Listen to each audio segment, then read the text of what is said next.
when producers are on social media talking about no one wants to buy my beats, do you think a recording artist is going to read that tweet and be like, well, damn, these sound like amazing beats that no one wants to buy. I should get in on this. I don't think so. Make your sadness, make your angst, make your frustration art.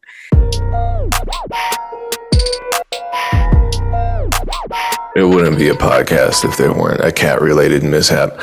What's going down, everyone? It is DJ Payne One. I'm joined by excellent Aaron, and this is the MEC podcast. Unfortunately, Dame decided to be excellent this week and jump on a flight and do something. So that just leaves me as the only non-traveler at the time. But, you know, we'll see. Maybe I'll surprise everybody. How are you feeling this morning, Aaron? I'm great. I'm glad to be back in Atlanta, sleeping in my bed, at least for the next 20 days. So yeah, I'm doing great, feeling excellent. Just met with the Excellence Academy last night. We're growing. So if you are looking to join a free community, or it's not a free community, the free community is the MEC. If you're looking to join a community of like-minded individuals moving towards their goals to be full-time themselves, then join the Excellence Academy. Yeah, I think I should join the Excellence Academy then. Those are my goals. So speaking of goals, I'm going to have you on as a speaker. Okay, you said that last month. No, okay, because we restructured. It's our third semester. So we've been because we didn't even have guests the first two semesters because everybody just kept asking me questions.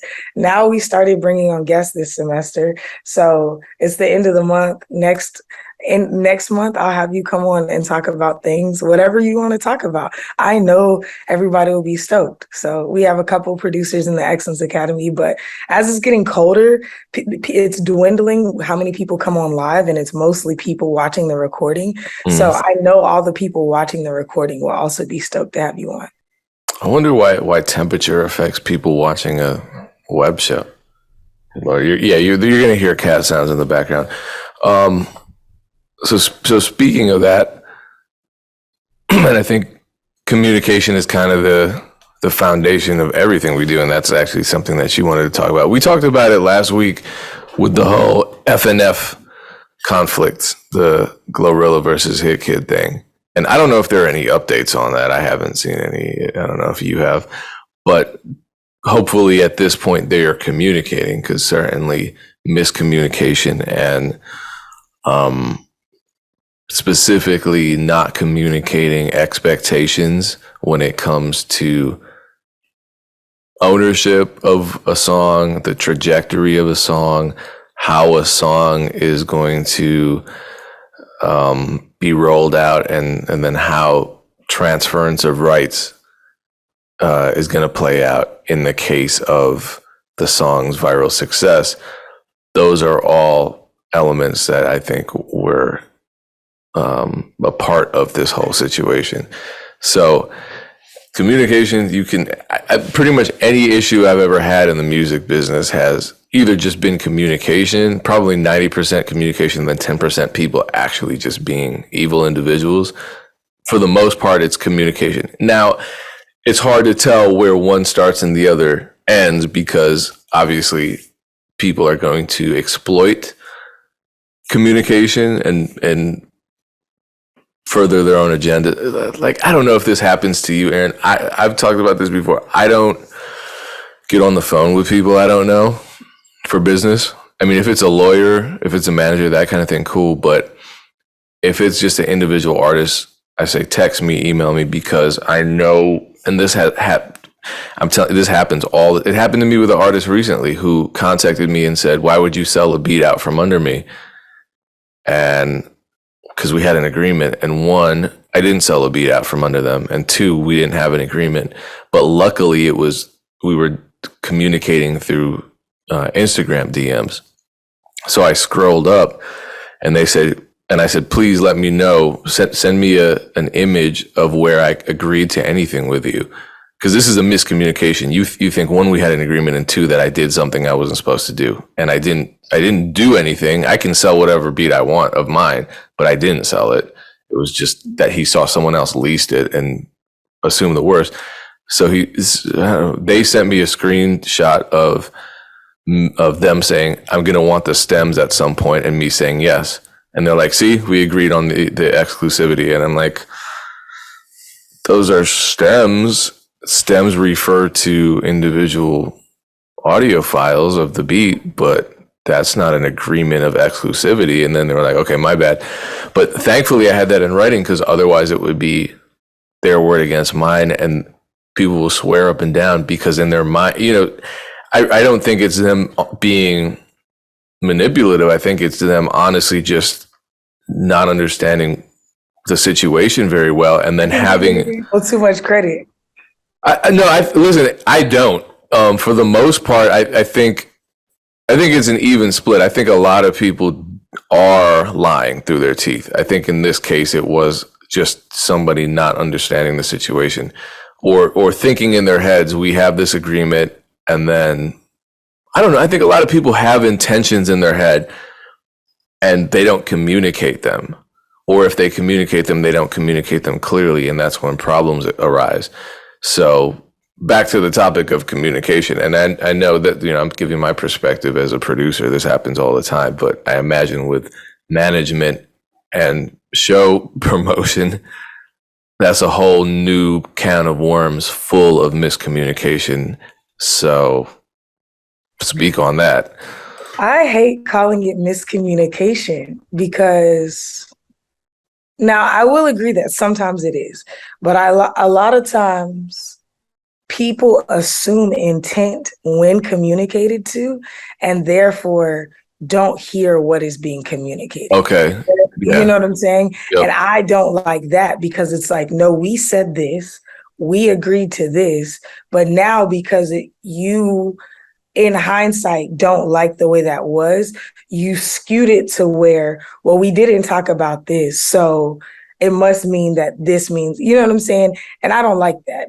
I think that there are a lot of predatory business people in the music industry that will omit phrases in order to have gray space so that they can take advantage of people, or they'll ask pointed, direct questions, knowing that the other individual, whether it be a business person or an artist, is ignorant, and wait for their response. But I also know what runs rampant in this industry, which is why we have the MEC, is miseducation on the artist side. Artists don't know enough. So then they make assumptions. And then when those assumptions aren't true, they're frustrated and then call a good business person predatory. If you don't know what's going on in the business, it's not predatory. So even for me, when I've had people ask me direct questions about things I didn't know about, and I could tell that they were trying to get me to agree to something because I was unsure, and they could tell I was, I'd be like, hey, I'm not sure. Like you said, you get it in writing. Hey, I'm not sure. Let me talk to my mentor. Let me talk to the issues that people don't want to look like they don't know what they don't know. You don't know what you don't know. That's okay. This industry changes daily. There's plenty of things I don't know. I texted Payne about some splits 3 weeks ago, 4 weeks ago, because I was super confused, and Payne, their sheet was confusing because I submitted it like you told me. And then they were like, no, we need the 100% represented on this sheet, or the 200% represented on this sheet. That's what I was like, I've never seen a sheet that looked like this. It was very confusing. So I had to go back and refill it all out. It was super. I had to fill out the top half for publishing and the bottom half for master royalties. That's what it was. So it was like, I don't know, it was very strange.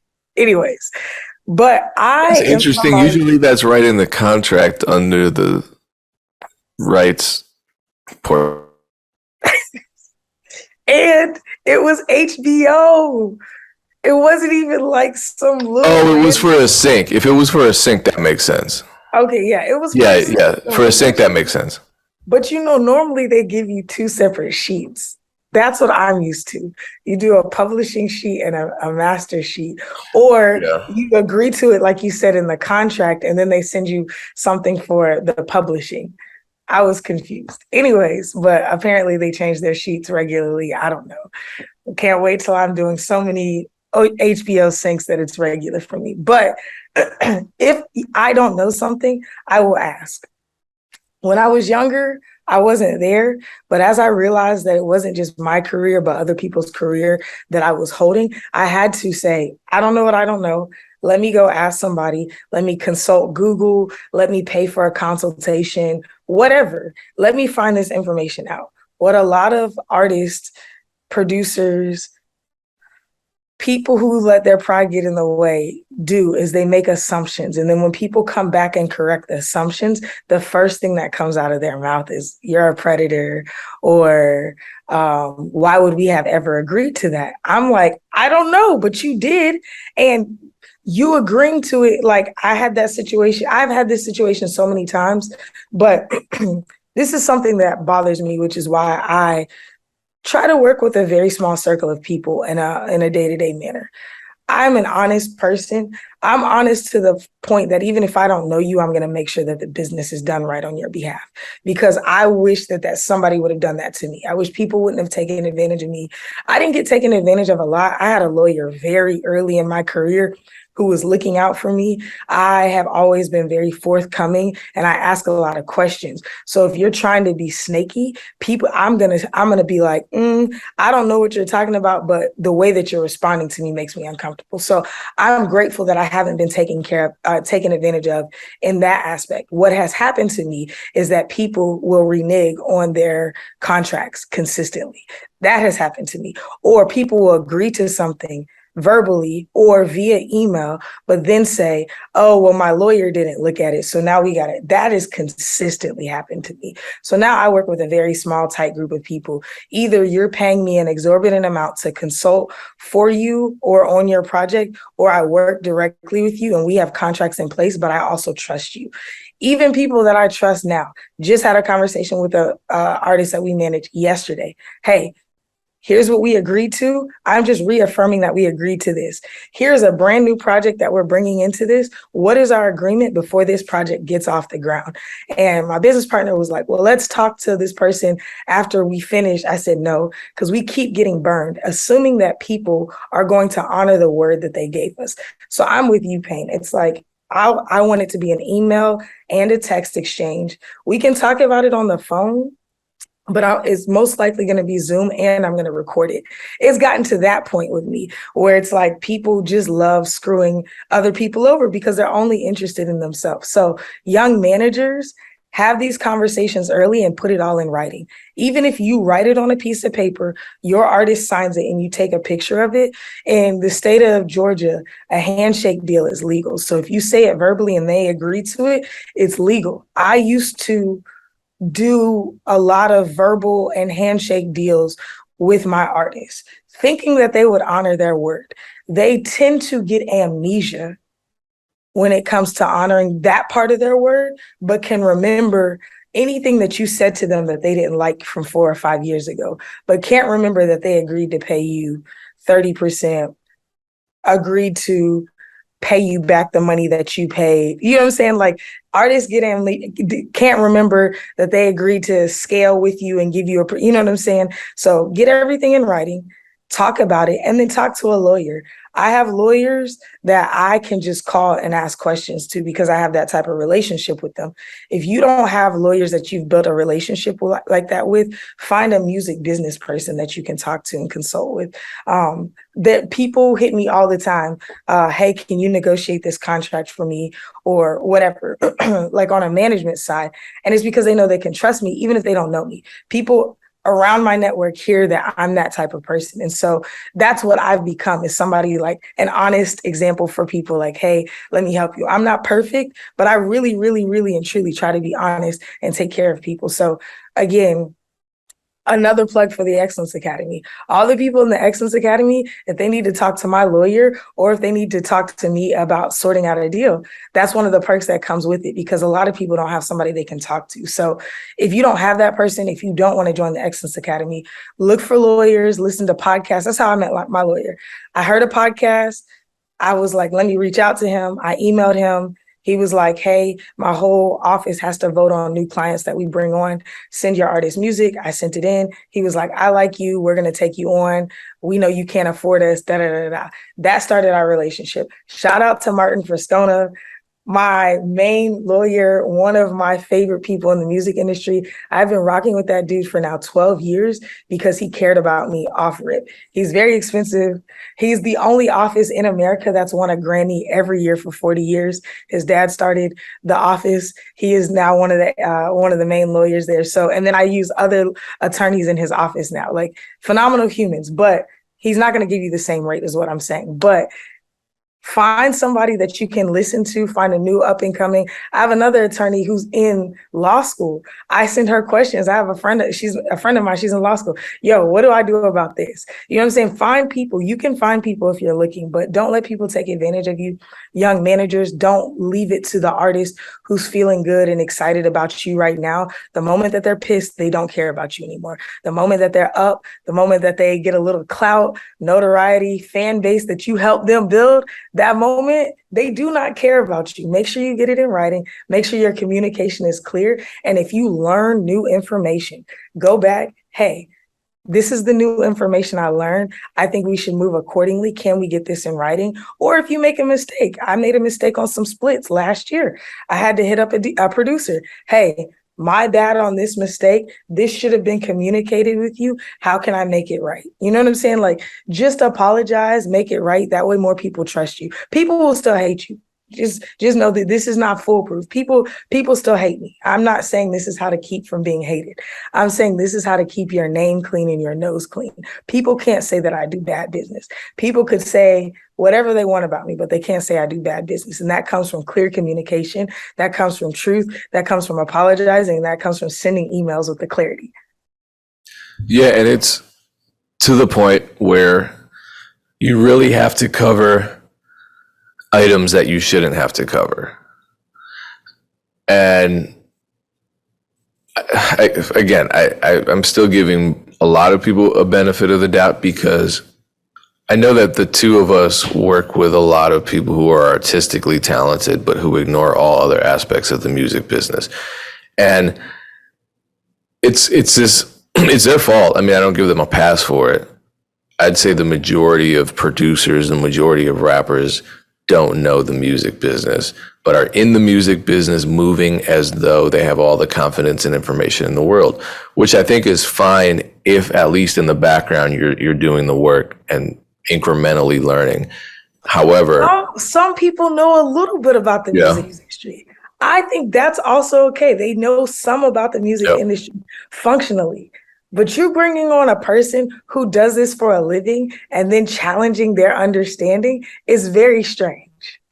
Or as you said, making assumptions about an agreement or an arrangement that are just completely unreasonable, non-standard, not even something that should be discussed, you know, and then they react to that.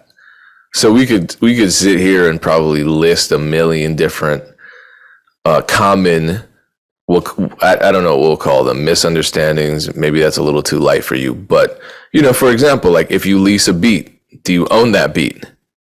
That's a common one. I mean, someone will lease a beat from me and I'll give a ridiculous deal. Like, let's say it's buy one, get 3 free, right? And the beat is $30.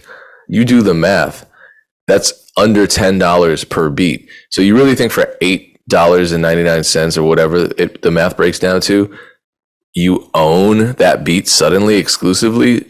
The beat that took me hours to make that has a hook on it. So you're paying both of us like $3 an hour to make the beat? That's a crazy assumption, but people make that assumption. So I get, unfortunately, a lot of people who are upset sending me angry emails. Why did you sell this beat out from under me? I paid the money for it. I should own it. It's like, you paid $30 for 4 beats and the agreement was there. You can exploit these recordings commercially.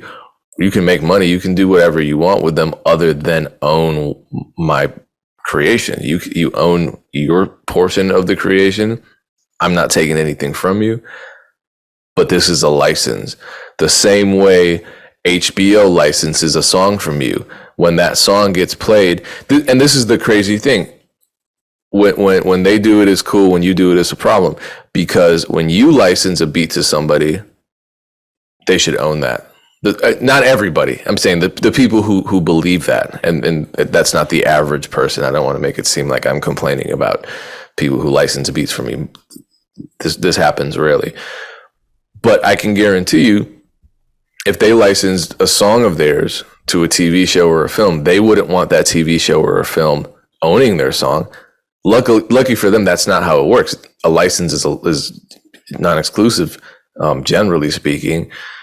And even if it's an exclusive license in a sync scenario, that doesn't mean there's a transference of ownership. So that's where things start getting funny. Like you say, Aaron, when does the misunderstanding stop and the manipulation begin?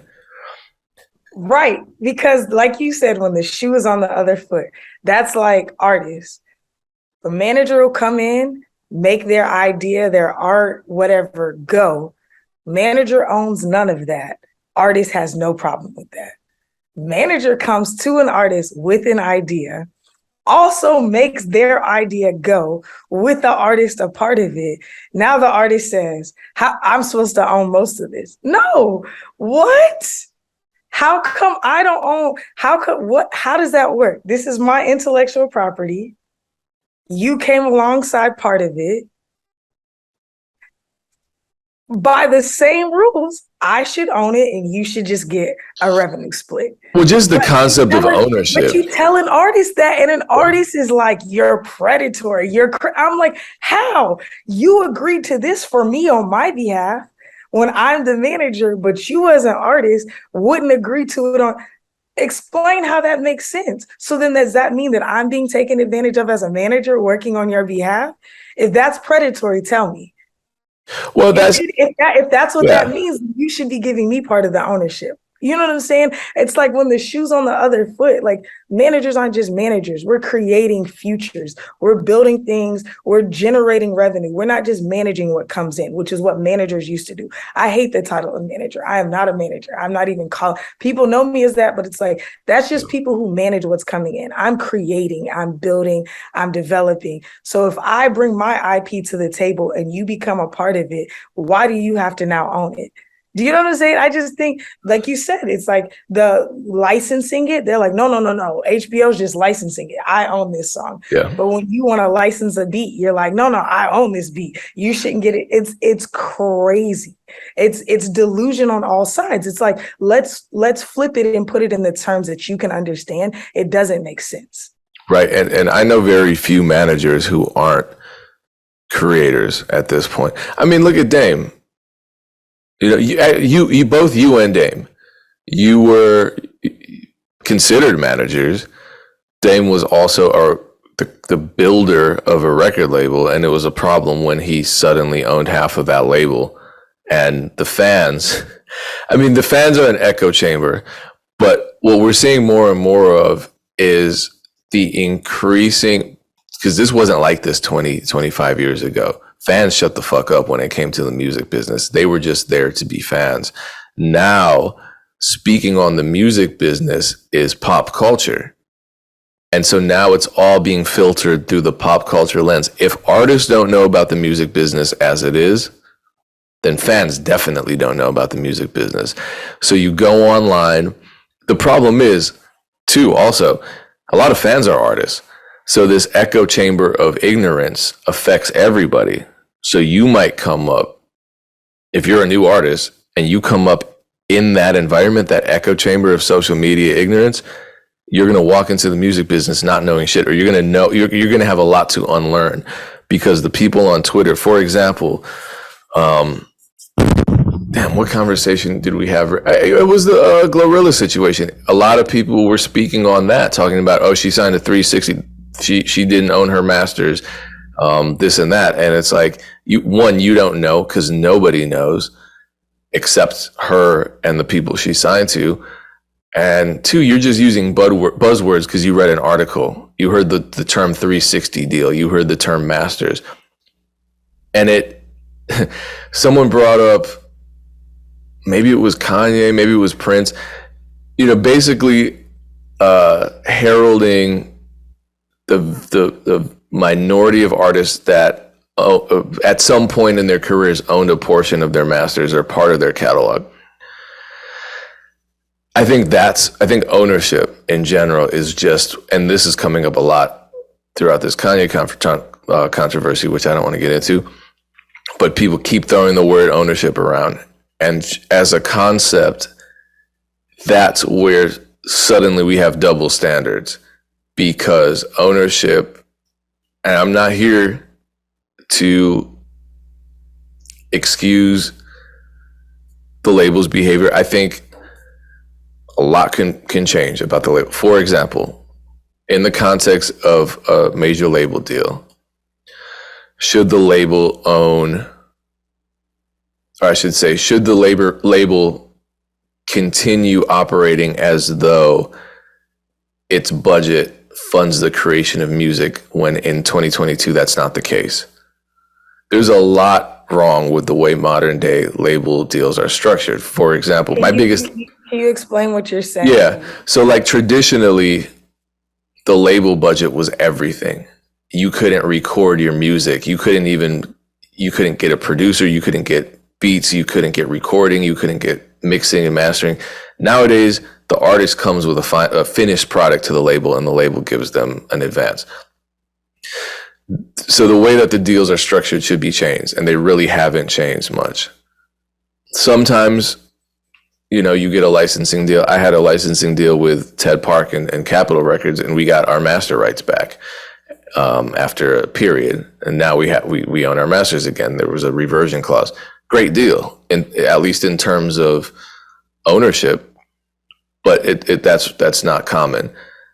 Breakage, things like that. Why is breakage still in a contract when vinyl isn't even being produced? Or CDs, none of that. None of that. What? Like, y'all are still taking a % of the master in perpetuity for the rest of time. Yeah.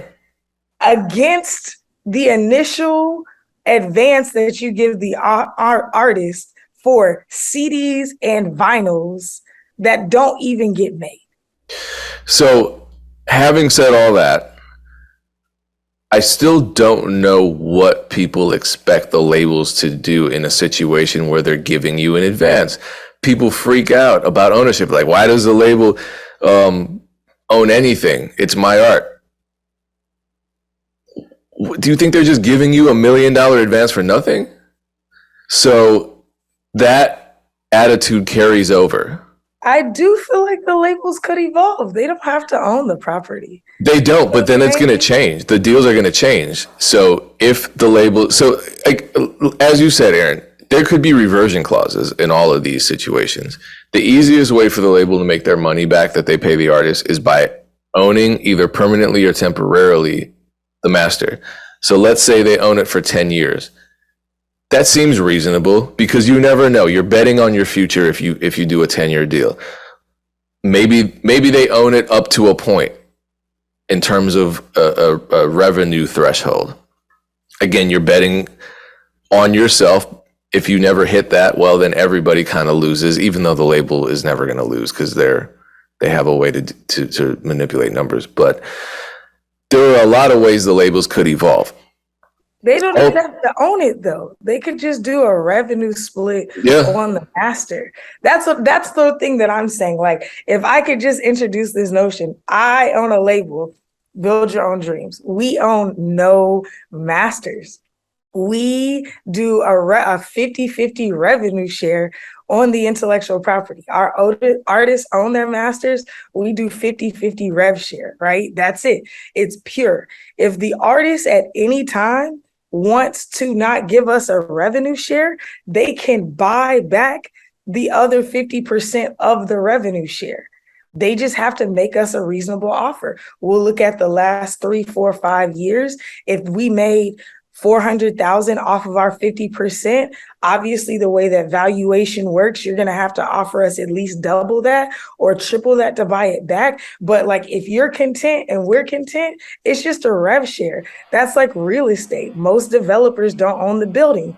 The bank owns the building. Do you know what I'm saying? Like, same with real estate agents. Real estate agents make a living off of buildings that they don't own. I think that the only place that IP is owned really and truly is in the music industry, which I think is archaic and it's predatory, which is why I don't believe in it. So I do think that a reversion is great, but why not never own it? How about you just license my IP? How about you just use my idea? Let's get off of, for lack of a better word, the slave ship. But I feel you, Payne. I just think that it's like no place in the world like Daniel Ek doesn't own the part of the internet that Spotify takes up. He just owns the servers. Do you know what I'm saying? Like, I don't know. I could rant about this for days, but I'm saying there are other possibilities. Artists, don't just feel like you have to just sign a reversion. Maybe if you walk in with leverage, but don't think that if you don't have leverage, they're going to do this. Walk in with leverage and talk about a rev share. Don't talk about ownership. Well, even if you walk in with leverage, there's still going to be give and take. So it depends on what you're getting, right? I think a lot of people want these incredible deals, you know, huge advances. I don't think a label is going to give a huge advance for a rev share. So it's always going to be give and take. Yeah, I did a rev share with us, and well, they really split the master with us. We went 50-50, but because of that, they only gave us $15,000 as the advance. Right. I was okay with that because we still owned 50% of the master. Yeah, and they might have. Did it incentivize them to work harder to get that money? No, they dropped us. Okay, well, so labels are a crapshoot, but it's one of those things where you think, you know, if they give you a $2 million advance, now they're a little more motivated. I don't know. I've never gotten a $2 million advance. I assume. Okay, let me just say this. I had a friend who just got a $2 million advance. He still owns all his masters.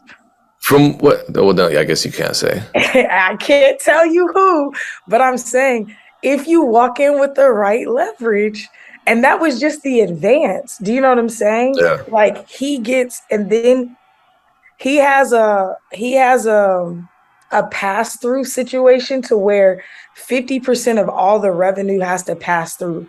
So their money never stopped. It wasn't the 2 million advance, and then once they recoup, they start to get the rest. It's 2 million advance, and 50% of all revenue still passes through on their split. And he has amazing leverage. So that's what I'm saying. If you're going to sign with a major, like, it's possible. I'm only putting this out here not to say that everybody can do it, but like, don't believe if you have to align with one of the big three, or if you want to align with one of the big three, that you have to take a bad deal. I haven't taken a bad deal from one of them, and I have friends who are proof of concept. But keep going, Payne. I know I keep interrupting you. No, to think that this is the only option. You don't have to take the options they give you. Give them options. So to bring it back to what I was trying to say and not actually saying, was that even in the case where it's a fair revenue split, right? And like what you were saying, you have to buy back your percentage maybe at double or triple. Can you imagine an artist being upset at that? I can, absolutely. And still using words like slave master and all this, because it's like, I got to buy my own shit back for, you know, but because again, I was in a situation where I didn't sign an artist. I was producing for them and managing them. Almost never took my manager's commission, but was doing everything, driving the person to the t-shirt place because they didn't have a car or a license, driving them to the t-shirt place to pick up their merch that I connected to get designed for free for them. You know, they spent nothing. And then when it came time for the albums to be sold, and I was like, okay, cool. I produced, executive produced, mixed, mastered, designed, manufactured all these. My assumption was we were splitting. His response to that was, you want me to be your slave? And it's like, no, I want you to be a partner because we did this as a partnership. So that's what I mean. No, and there was no master ownership. I don't even think that was a concept that at that point he was ready to discuss. So, you know, you can't please everyone, get everything in writing. And it sucks that you have to, again, like that, You think you're doing something with somebody because you're literally doing either 50% of everything or more than 50% of everything, and you can verify it, you can put it down on paper. You think, of course, everything's going to be fair. There's going to be a split. You're not on the same page with them. I don't know. I think we've covered that enough. just be safe. But it is unfortunate that, it's like talking to somebody on a first date about expectations of division of labor when you're married. It's like, it's an uncomfortable conversation. Very. People don't want to have it. I get that. I think that that's part of the reason that people get really screwed, especially managers, because we are going off of vibes. We're like, we have this great idea. We see this talented artist. We're about to set them up. Okay, we cool on this. Yeah. The artist is so excited. You just feel like, nah, they're never going to. Man, every artist I have ever stopped working with, every single one of them, actually minus one. Shout out to AJ Coles, no heartbreak there. But every other artist I've ever worked with ended in heartbreak. It ended because the point that I brought them to, they believed that they brought themselves there, and therefore, and I was an employee, and they could now therefore tell me how worthless I was. And something about me is, as I continuously evolve, I'm understanding how valuable I am to the situation, because there are a million great artists in the world, probably more. There may be 1,000 great teams. And I'm betting on the fact that my team is top 10. And I'm like saying that because you can't pay people to care. There may be people who are better at business than us. There may be people who are better at going after money. They may be sharks, but you're not going to find a group of people that care so much. So if you're a caring person, have the uncomfortable conversation or you're going to be heartbroken. Have it now and keep having them. Get good at having those uncomfortable conversations, because if you're worth your stuff, you'll continue to be abused. If you're good at what you do, but you cannot have hard conversations, especially for women. If you are a woman in this industry, you have to learn how to have tough conversations. And with men, you got to be able to speak in their language and do it in the way. And I'm not saying make it devoid of emotion. I'm an emotional person, and I used to hide that because I felt like people wouldn't take me seriously. I'm not saying don't cry, because I would say crying during business negotiations is not great. But I'm saying if you get emotional, if you feel a type of way, if you want to talk about how it makes you feel, that's okay. But have the direct conversation, know what your ask is, know what you need from them, and get it in writing. If you know you're going to I had to get a voice recorder about 4 months ago to start recording conversations that I was having with men, because they'll call me at night and be like, hey, whoop-de-whoop-de-whoop. And they'll say crazy shit to me and then try to get over on me. So like, women, here's a hack that took me longer than it should have to get a voice recorder, record everything, and then send the paperwork right away. If they say, well, I didn't actually say that, be like, oh yeah, I recorded it last night and this and this and this. It's not a threat, it's protection, right? So yeah, people don't want to do good business, so do good business and make sure that it's on paper. So to pick up on that, the whole being emotional, this is a conversation that I had recently, and then I shared it in a tweet, and some of it, I think most of it was well received. There was a little bit of backlash, of course. But the driving question is, should producers, should recording artists or managers, anybody, vent on social media about their music careers? And I think it goes many ways. I think there's a way to do it in a productive sort of way, a reflective way, a more emotionally mature way.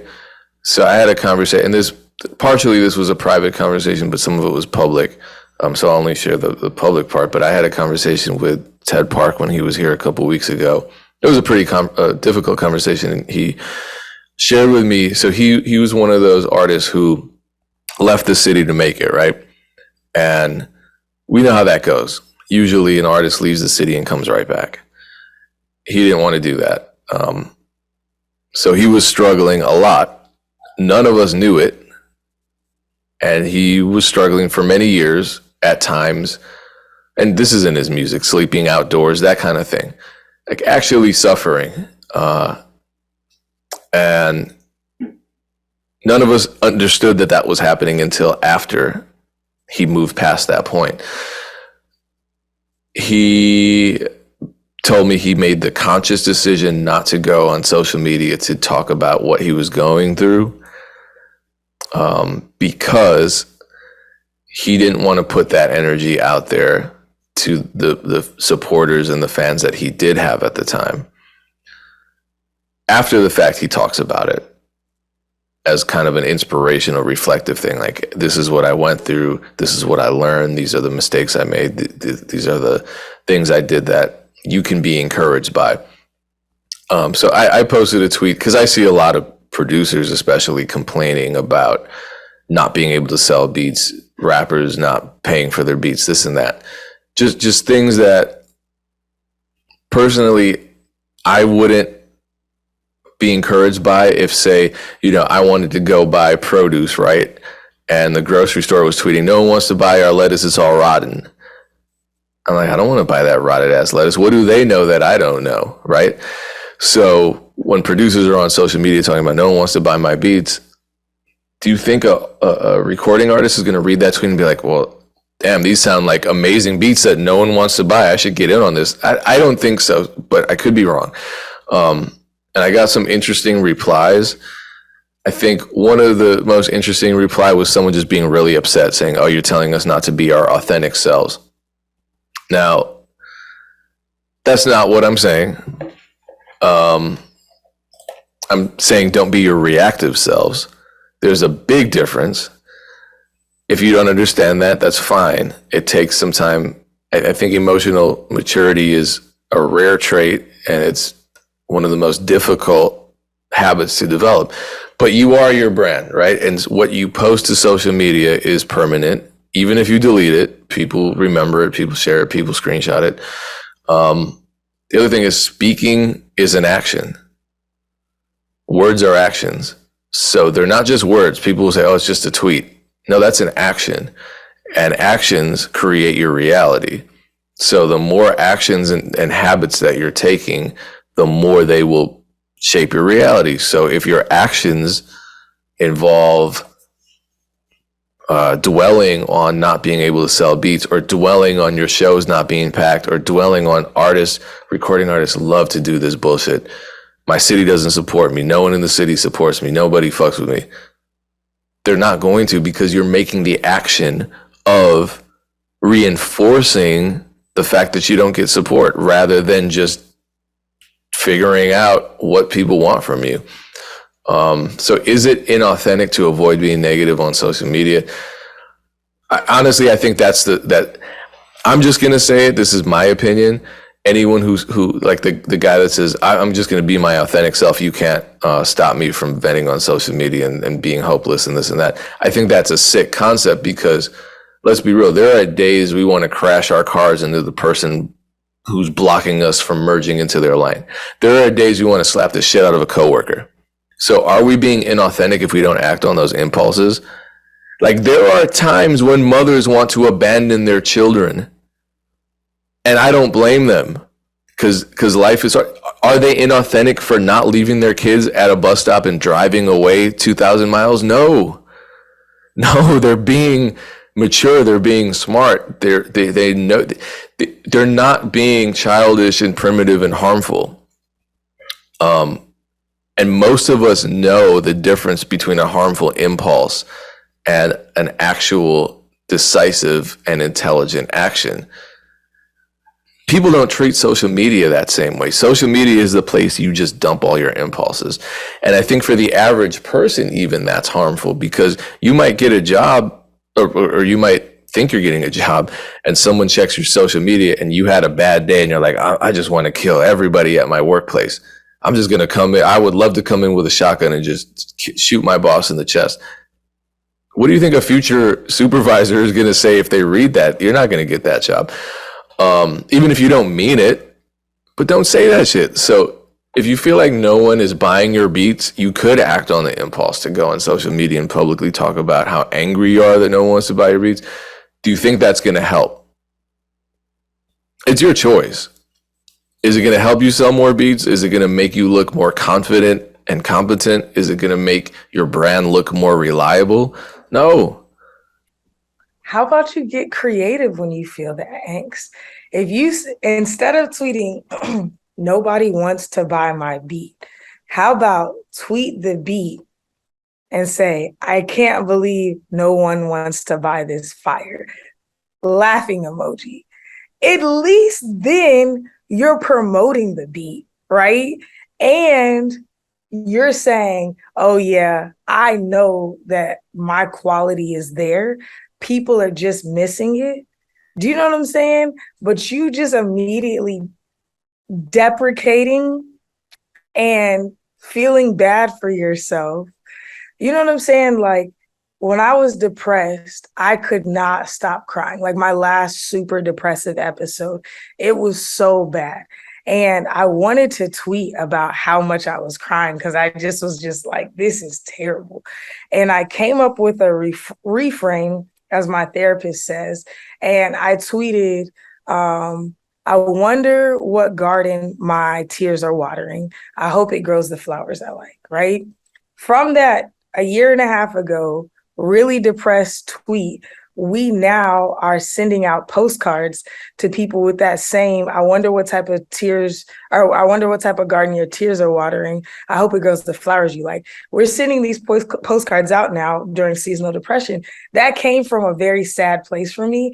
And I was trying to make it beautiful, right? I was trying to find some sort of hope in the sadness, right? So I'm not saying don't tweet those things. I sometimes will let those things fly, but can you, in all of your artistriness and artistic integrity, make your sadness, make your angst, make your frustration art? If you can do that, you can figure out the art versus commerce side. But if you're only going to complain, you're never going to see good results. That's the truth of the matter. Well, I would submit to you that navigating your mental health problems in a healthy way is an art, because you're reconceptualizing all the bad stuff. You can look at a bad situation in any number of ways and act on it accordingly.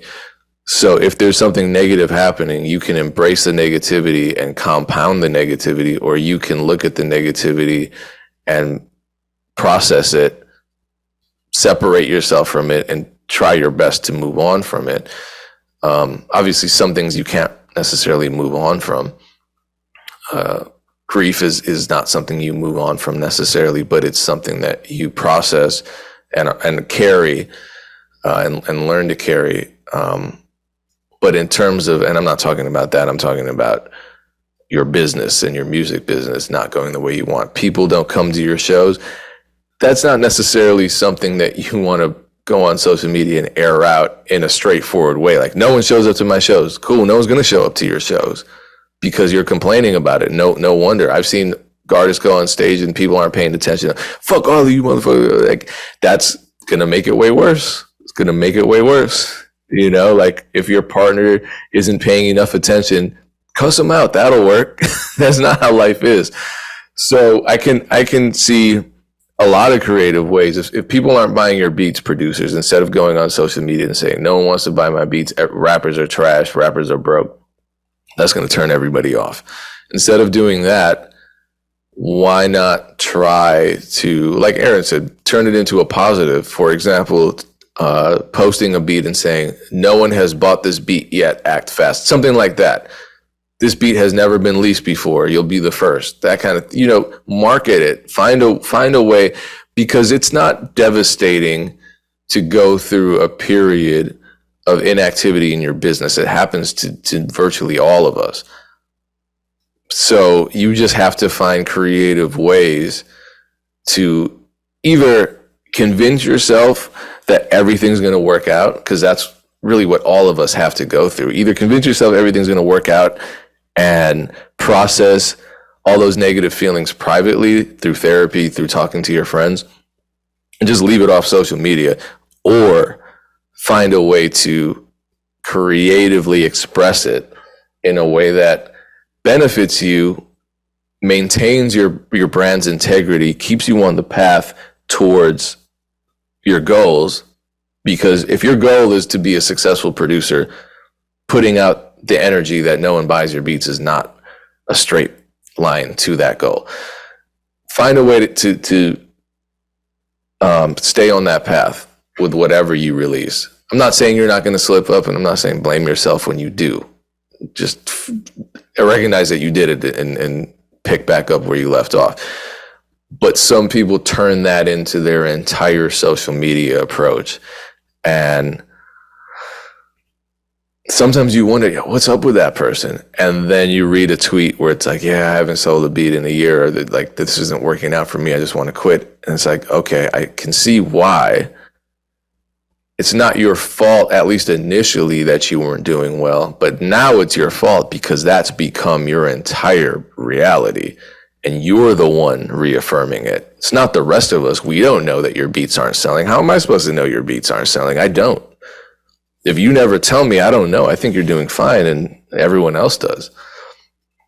You have to have some confidence in your brand.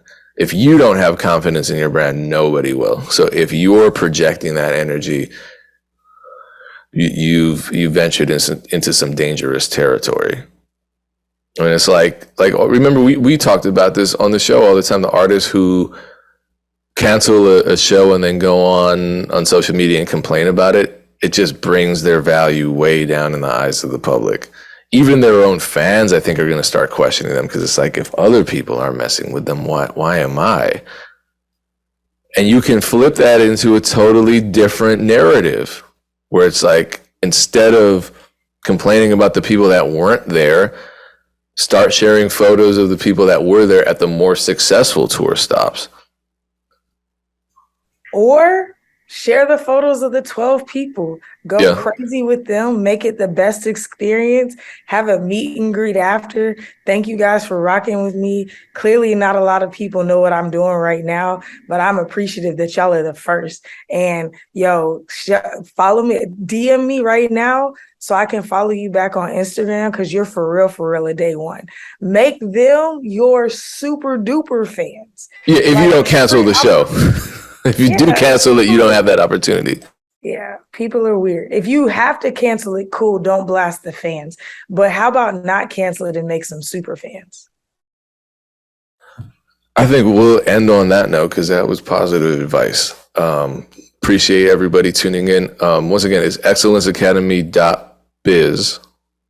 The excellenceacademy.biz. Join that. I may be on there next month. That's at least what the Reddit posts are saying. And I think Dame will be back next week. We'll see. He might decide to pursue more excellence in other states. I'm live every single Tuesday at 1 p.m. Central Standard Time, 2 p.m. Eastern Standard Time on beatstars.live for the Looped In Show.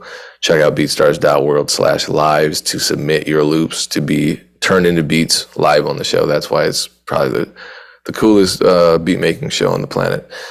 And we'll catch you same time, same place on the MEC podcast next time. Peace.